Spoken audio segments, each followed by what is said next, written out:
If you're feeling anxious today, take a minute to reevaluate your goals.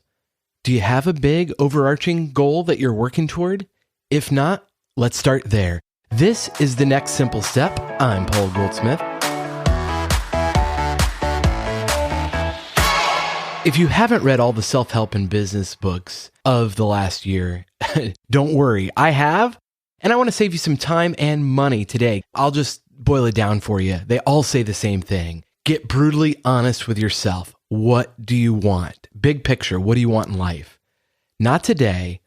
Ultimately, you want to be known and loved. You want to have meaningful connections, and you want to have a worthy goal to pursue at all times. It's true of all of us. Psychiatrist and Holocaust survivor Viktor Frankl in Man's Search for Meaning says it this way: mental health is based on a certain degree of tension between what one has already achieved and what one still ought to accomplish, or the gap between what one is and what one should be. Such a gap is indispensable to mental well-being. We should not, then, be hesitant about challenging man with a potential meaning for him to fulfill. I consider it a dangerous misconception of mental hygiene to assume that what man needs in the first place is equilibrium, or as it is called in biology, homeostasis, i.e., a tensionless state.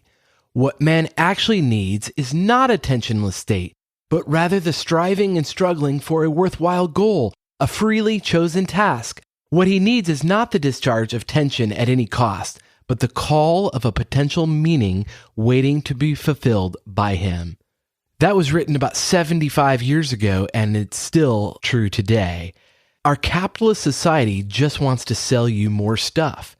That's not good or bad. It's just good to know what is true. And sometimes we falsely believe that buying stuff, the next device or clothes or meals or whatever it is, will satisfy us. But of course it never does. Not for long, not for more than a few minutes anyway.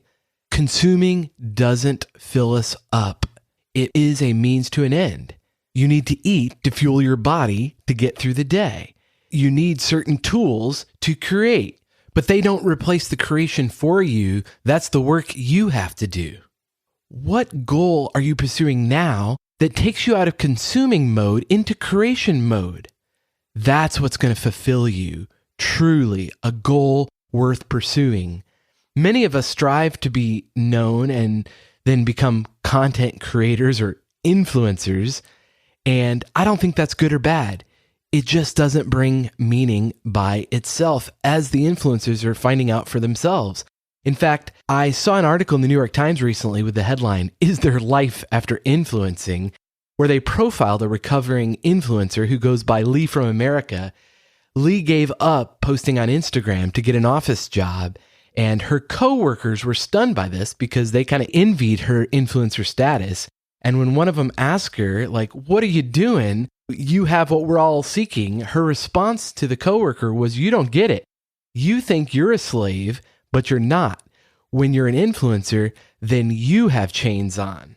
A lot of self-help books talk about work-life balance, but I think that misses the point. As the recovering influencer Lee said, for people who want to learn how to be an influencer, but with balance, I don't have any tips. I think she's figured this out, that some of us still need to learn that there's no such thing as balance.